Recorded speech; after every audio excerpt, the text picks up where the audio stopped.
Hello दोस्तों, नमस्कार। मैं भी एक आप सभी का बहुत बहुत स्वागत करता हूं एक और नए क्लास में।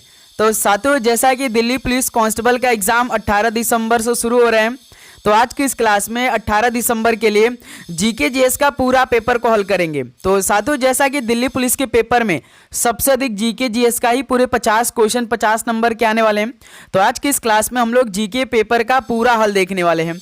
जैसे जैसे आपके पेपर में सवाल पूछे जाएंगे उसी लेवल के क्वेश्चन इस क्लास में डिस्कस करने वाले हैं। ओके, तो मोस्ट एक्सपेक्टेड क्वेश्चन को डिस्कस करेंगे, प्लस सभी टॉपिक को कवर करेंगे। तो टॉप 50 एमसीक्यू क्वेश्चन को डिस्कस करेंगे। यानी ये क्लास आपके लिए 50 नंबर की होने वाली, एक क्वेश्चन 1 नंबर के होने वाले हैं, प्लस 0.25 का माइनस मार्किंग भी होने वाली है। ध्यान रखिएगा। तो 3 दिन बाद पेपर होने वाले हैं, इस पेपर को जरूर रखिएगा। सारे क्वेश्चन को अपने शिफ्ट से पहले जरूर तैयार करिएगा। ओके, सारे क्वेश्चन न्यू पैटर्न पे होंगे। जैसा कि इस बार दिल्ली पुलिस एग्जाम एसएससी करवाने वाली है, तो एसएससी जितना भी सवाल बना रही है जीके जीएस का, वो पूरे नए सवाल बना रही है एडीक्यूटी पैटर्न पे। तो इस क्लास में दिल्ली पुलिस के लेवल के सारे क्वेश्चन को डिस्कस करने वाले हैं। ओके, तो चलिए इस क्लास को शुरू करते हैं। एक और बात कि आप लोग का कब एग्जाम होने वाला, कमेंट बॉक्स में अपना एग्जाम डेट जरूर बताइएगा, क्योंकि आपके लिए हमें क्लास प्रोवाइड करनी है। ओके, तो चलिए दोस्त इस क्लास को शुरू करते हैं और लास्ट में अपना स्कोर भी करिएगा कि आप सभी का 50 नंबर में से कितना स्कोर रहा। ओके, तो देखिए आज का पहला प्रश्न, काकोरी ट्रेन कांड के समय भारत का वायसराय निम्नलिखित में से कौन था? बताइए, काकोरी ट्रेन कांड के समय भारत का वायसराय कौन था? तो लॉर्ड रीडिंग था, यानी पहले का बी ऑप्शन बिल्कुल राइट आंसर हो जाएंगे। चलिए नेक्स्ट अगला सवाल कॉल करिएगा। क्वेश्चन नंबर सेकेंड, निम्नलिखित में से कौन सा सार्वजनिक माल यानी पब्लिक गुड्स की श्रेणी में नहीं आता है? तो इनमें से कौन सा सार्वजनिक माल की श्रेणी में नहीं आता है? तो ध्यान रखिएगा, जो कार होती है ना, ये पब्लिक गुड्स की श्रेणी में नहीं आती है। तो सी ऑप्शन इस सवाल का बिल्कुल राइट आंसर हो जाएंगे। ओके, चलिए अगला सवाल कॉल करिएगा। क्वेश्चन नंबर थर्ड, व्यापार और वाणिज्य विशेषता कस्बों और शहरों को ये कौन से शहर या कस्बा कहा जाता है? बताइए, व्यापार और वाणिज्य विशेषता कस्बों और शहरों को ये किस प्रकार के शहर और कस्बा कहते हैं? तो वाणिज्यिक शहर या कस्बा कहा जाता है। ऑप्शन सी बिल्कुल राइट आंसर हो जाएंगे। नेक्स्ट अगला सवाल कॉल करिएगा। क्वेश्चन नंबर 4, लाहौर में शालीमार उद्यान किसके द्वारा निर्मित करवाए गए थे? बताइए, जो लाहौर में शालीमार उद्यान है वो किसके द्वारा निर्मित करवाए गए थे? तो ये शाहजहां द्वारा निर्मित करवाए गए थे। ऑप्शन है बिल्कुल परफेक्ट आंसर हो जाएंगे। ओके, चलिए अगला सवाल कॉल करिएगा। क्वेश्चन नंबर 5, निम्नलिखित में से किस स्मारक की संरचना ताजमहल के समान है? तो किस स्मारक की संरचना ताजमहल के समान है? तो हुमायूं का जो मकबरा है इसकी स्मारक ताजमहल के समान है। ऑप्शन है यहाँ से बिल्कुल परफेक्ट आंसर हो जाएंगे। अगला सवाल कॉल करिएगा। क्वेश्चन नंबर 6, कोंकण रेलवे निम्नलिखित में से किस पर्वत श्रृंखला से होकर गुजरती है? कोंकण रेलवे ये किस पर्वत श्रृंखला से होकर गुजरती है? तो ये पश्चिमी घाट से होकर गुजरती है। ऑप्शन ए यहाँ से बिल्कुल परफेक्ट आंसर हो जाएंगे। ओके, चलिए अगला सवाल कॉल करिएगा। क्वेश्चन नंबर 7, फास्फोरिक अम्ल के एक अणु में कितने हाइड्रोजन परमाणु होते हैं? फास्फोरिक अम्ल के एक अणु में कितने हाइड्रोजन परमाणु होते हैं? तो 3 होते हैं। ऑप्शन यहाँ से बिल्कुल राइट आंसर हो जाएंगे। चलिए अगला सवाल कॉल करिएगा। क्वेश्चन नंबर 8, निम्नलिखित में से कौन सा हड़प्पा स्थल वर्तमान पाकिस्तान में स्थित नहीं है? तो इस टाइम जो हड़प्पा स्थल वर्तमान पाकिस्तान में स्थित नहीं है, तो वो कौन सा है? तो कालीबंगा। बी ऑप्शन बिल्कुल राइट आंसर हो जाएंगे। ओके, चलिए अगला सवाल कॉल करिएगा। क्वेश्चन नंबर 9, भारतीय संविधान के 69वें संशोधन अधिनियम के अनुसार निम्न में से किस वर्ष दिल्ली को राष्ट्रीय राजधानी क्षेत्र घोषित किया गया था? तो भारतीय संविधान के 69वें संशोधन अधिनियम के अनुसार किस वर्ष दिल्ली को राष्ट्रीय राजधानी क्षेत्र घोषित किया गया था? तो 1991 में। बी ऑप्शन बिल्कुल राइट आंसर हो जाएंगे। चलिए नेक्स्ट अगला सवाल कॉल करिएगा। क्वेश्चन नंबर 10, कौटिल्य के अर्थशास्त्र में कितने तीर्थों का उल्लेख है? कौटिल्य के अर्थशास्त्र में कितने तीर्थों का उल्लेख है? तो 18 तीर्थों का उल्लेख है। डी ऑप्शन बिल्कुल परफेक्ट आंसर हो जाएंगे। चलिए अगला सवाल कॉल करिए। तो क्वेश्चन नंबर 11, संसद का गठन भारतीय संविधान के किस अनुच्छेद के दायरे में आता है? तो संसद का गठन भारतीय संविधान के किस अनुच्छेद के दायरे में आता है? तो अनुच्छेद 79 के दायरे में आता है। डी ऑप्शन बिल्कुल परफेक्ट आंसर हो जाएंगे। तो साथियों याद रखिएगा, इस बार आपको जीके में पूरे 50 क्वेश्चन में से लगभग 45 स्कोर सही करना है। तो इसके लिए आपको हर एक टाइप के क्वेश्चन को तैयार करना है। जैसे आपके पेपर में सवाल पूछे जाते हैं उसी लेवल के क्वेश्चन को तैयार करना है। वो कैसे तैयार करेंगे, जो डेली हम आपको क्लास करवाएंगे सारे क्वेश्चन को आपको तैयार करना है। ओके, निम्नलिखित में से कौन इंडिया ग्रोज एट नाइट के लेखक हैं? तो बताइए, इंडिया ग्रोज एट नाइट के लेखक कौन है? तो गुरुचरण दास है। बी ऑप्शन बिल्कुल परफेक्ट आंसर हो जाएंगे। नेक्स्ट अगला सवाल कॉल करिए, क्वेश्चन नंबर 13। निम्न में से कौन सा स्मारक फतेहपुर सीकरी में स्थित नहीं है?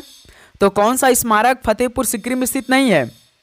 तो गरीब नवाज दरगाह, ये फतेहपुर सीकरी में स्थित नहीं है। बी ऑप्शन बिल्कुल राइट आंसर हो जाएंगे। चलिए अगला सवाल कॉल करिएगा, क्वेश्चन नंबर 14। रविंद्रनाथ टैगोर बीच किस शहर में स्थित है? बताइए, रविंद्रनाथ टैगोर बीच किस शहर में स्थित है? तो ये कारवार शहर में स्थित है। ऑप्शन यहाँ से बिल्कुल परफेक्ट आंसर हो जाएंगे। ओके, चलिए अगला सवाल कॉल करिए, तो question number 15।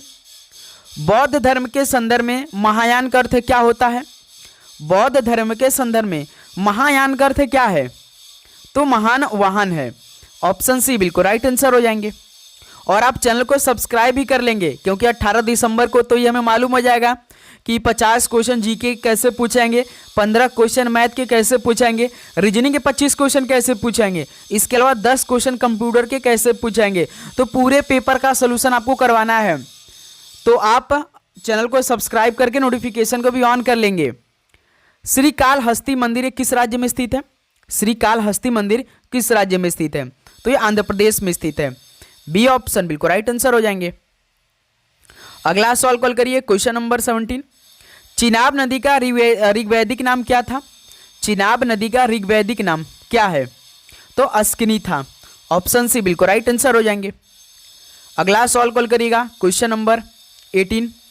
Outdoor polo team में कितने खिलाड़ी होते हैं? बताइए, आउटडोर पोलो टीम में टोटल कितने खिलाड़ी होते हैं? तो टोटल 4 खिलाड़ी होते हैं।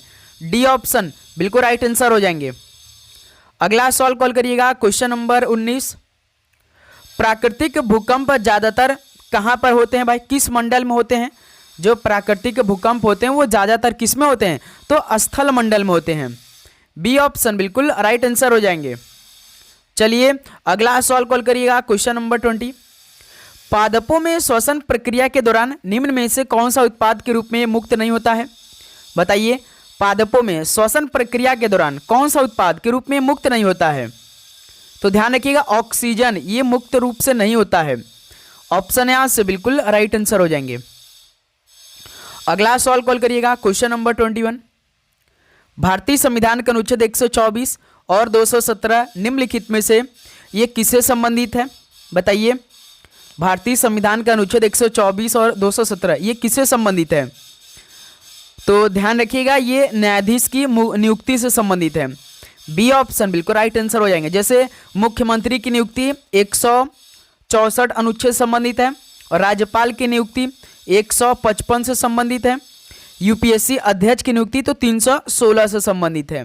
ओके, ध्यान रखिएगा, इस सवाल का बी ऑप्शन बिल्कुल राइट आंसर हो रहे हैं। अगला सवाल कॉल करिएगा, क्वेश्चन नंबर 22। इम्फाल का युद्ध इनमें से किस वर्ष में जीता गया था? इम्फाल का युद्ध इनमें से किस वर्ष में जीता गया था? तो दोस्त मेरे याद रखिए 1944 में। ऑप्शन सी बिल्कुल राइट आंसर हो जाएंगे। अगला सवाल कॉल करिएगा, क्वेश्चन नंबर 23। यक्षगान ये किस भारत की एक लोकप्रिय नृत्य नाटक शैली है? बताइए, यक्षगान ये किस भारत की एक लोकप्रिय नृत्य नाटक शैली है? तो ध्यान रखिएगा, ये दक्षिणी भारत की एक लोकप्रिय नृत्य नाटक शैली है। ऑप्शन सी बिल्कुल परफेक्ट आंसर हो जाएंगे। चलिए दोस्त अगला सवाल कॉल करिएगा, क्वेश्चन नंबर 24। देवमाली पर्वत शिखर कहाँ स्थित है? बताइए, देवमाली पर्वत शिखर कहाँ स्थित है? तो ये उड़ीसा राज्य में स्थित है। ऑप्शन यहाँ से बिल्कुल परफेक्ट आंसर हो जाएंगे। अगला सवाल कॉल करिएगा दोस्त, क्वेश्चन नंबर 25। डालखाई नृत्य किस राज्य से संबंधित है? बताइए, डालखाई नृत्य किस राज्य से संबंधित है? तो ये उड़ीसा राज्य से संबंधित है। बी ऑप्शन बिल्कुल परफेक्ट आंसर हो जाएंगे। नेक्स्ट अगला सवाल कॉल करिए तो क्वेश्चन नंबर 26। गांधी जी द्वारा आरंभ की गई दांडी यात्रा के समय भारत का वायसराय कौन था? गांधी जी द्वारा आरंभ की गई दांडी यात्रा के समय भारत का वायसराय कौन था? तो लॉर्ड इरविन था। ऑप्शन सी बिल्कुल परफेक्ट आंसर हो जाएंगे। अगला सवाल कॉल करिए, क्वेश्चन नंबर 27। निम्न में से कौन सा राज्य या केंद्र शासित प्रदेश अरावली पर्वतमाला से सटा नहीं है? तो कौन सा राज्य केंद्र शासित प्रदेश अरावली पर्वतमाला से सटा नहीं है? तो ध्यान रखिएगा, पंजाब राज्य। बी ऑप्शन बिल्कुल परफेक्ट आंसर हो जाएंगे। ओके, लास्ट में अपना स्कोर करिएगा, प्लस आप लोग अपना एग्जाम डेट भी हमें बताइएगा कि आपका कब एग्जाम होने वाला है, इस महीने में, दिसंबर के महीने में होने वाला है या जनवरी के महीने में, क्योंकि भाई आपके लिए क्लास भी देना है सेम जैसे आपका पेपर होगा। निम्नलिखित में से किसे अकबर ने खाना की उपाधि दी थी? बताइए, किसे अकबर ने खाना की उपाधि दी थी? तो मिर्जा अब्दुल रहीम खान को। बी ऑप्शन बिल्कुल परफेक्ट आंसर हो जाएंगे। चलिए दोस्त, अगला सवाल कॉल करिए, क्वेश्चन नंबर 29। पश्चिम बंगाल के बाद बांग्लादेश की सबसे लंबी सीमा निम्न में से किस भारतीय राज्य के साथ जुड़ी है? पश्चिम बंगाल के बाद बांग्लादेश की जो सबसे लंबी सीमा है वो किस भारतीय राज्य के साथ जुड़ी है? तो ध्यान रखिएगा, त्रिपुरा राज्य के साथ।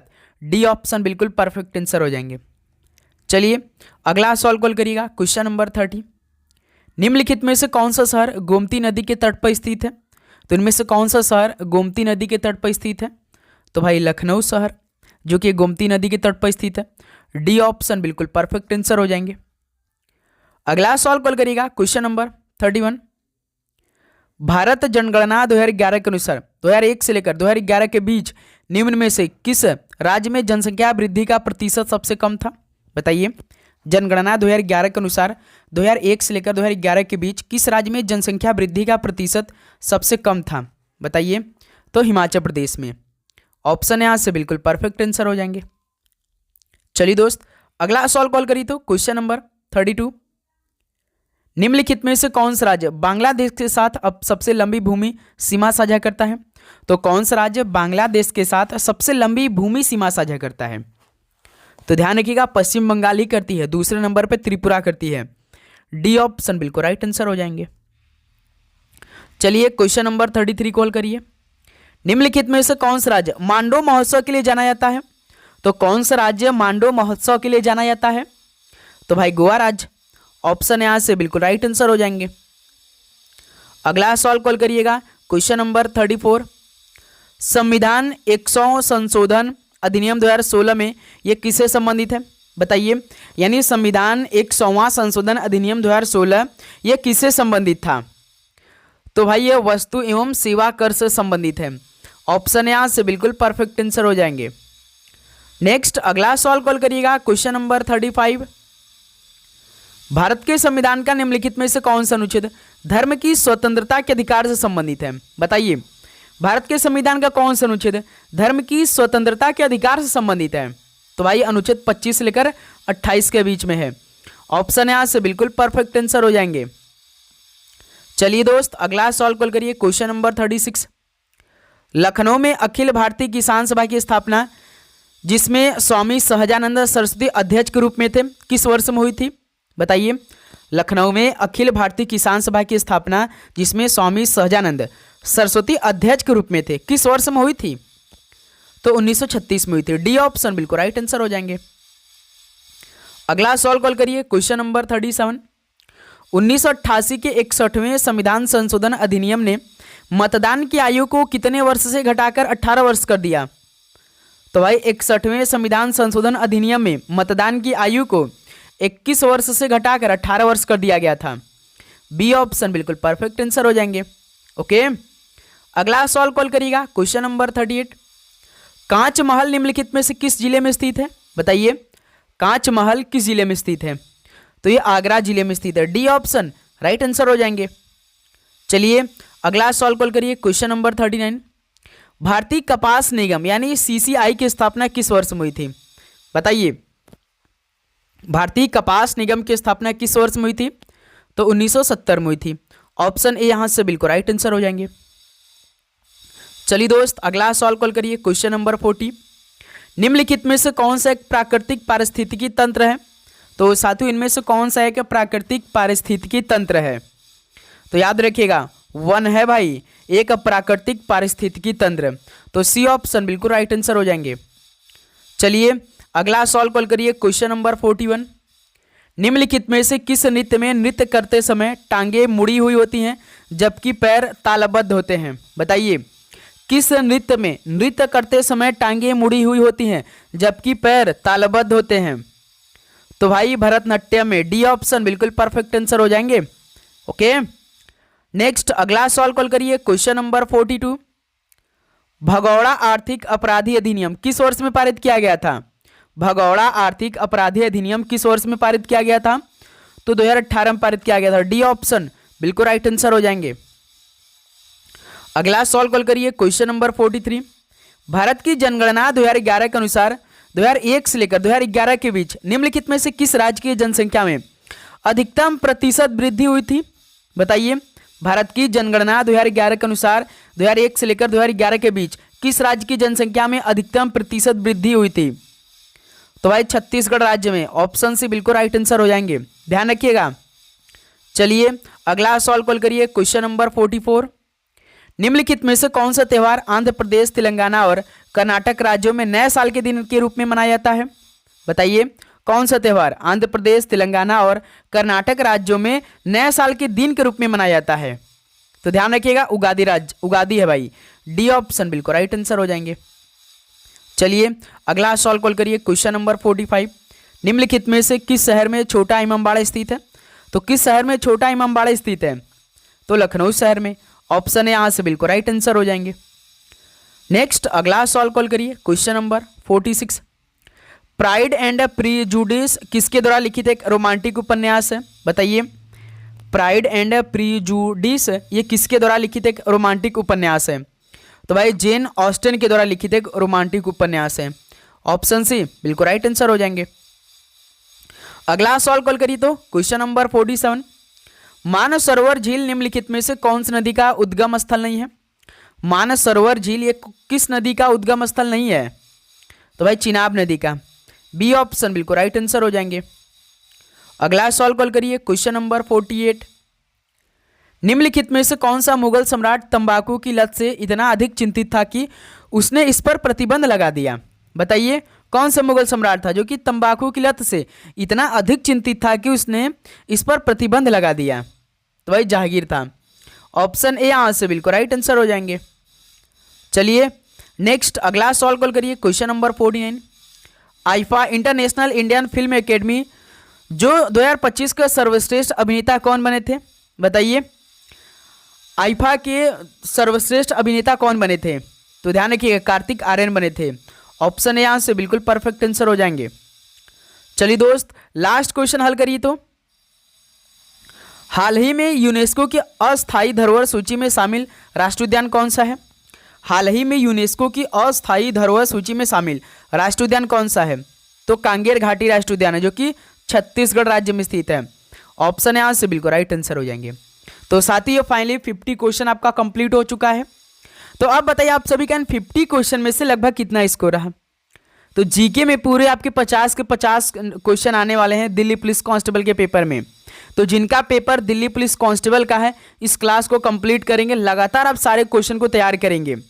जो भी क्लास हम आपको सुबह दोपहर शाम में प्रोवाइड करें, डेली क्लास करनी है आपको, एक भी दिन क्लास मिस नहीं करना है। ओके दोस्त, और आप चैनल को सब्सक्राइब करिए और अपना एग्जाम डेट हमें जरूर बताइएगा क्योंकि आपके लिए क्लास देनी है। तो चलिए इस क्लास को यहीं पर समाप्त करते हैं, मिलते हैं एक और नए क्लास में। तो आप सभी को जय हिंद, जय भारत, पढ़ाई करते रहिए, ऑल द वेरी बेस्ट, धन्यवाद।